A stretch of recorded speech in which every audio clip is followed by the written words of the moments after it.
Si è tenuta l'assemblea fra sindacati e lavoratori presso l'ABB di Marostica. Il destino dei dipendenti continua ad essere in bilico. I sindacati ci hanno comunicato che l'azienda ha rigettato l'offerta di acquisizione da parte di un imprenditore locale senza dare nessuna motivazione, procedendo invece con la decisione di chiudere lo stabile lasciando a casa i 100 dipendenti.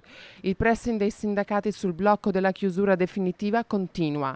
Filctem CGIL, Femca CIS e Wiltec fanno appello a tutte le forze politiche, premendo maggiormente sul governo in modo tale che gli amministratori delegati di ABB vengano convocati davanti al Ministero. Si fa inoltre appello all'articolo 41 della Costituzione in materia di responsabilità sociale dell'impresa nei confronti dei suoi dipendenti, oltre che alle risorse a disposizione previste dal Recovery Plan di Draghi.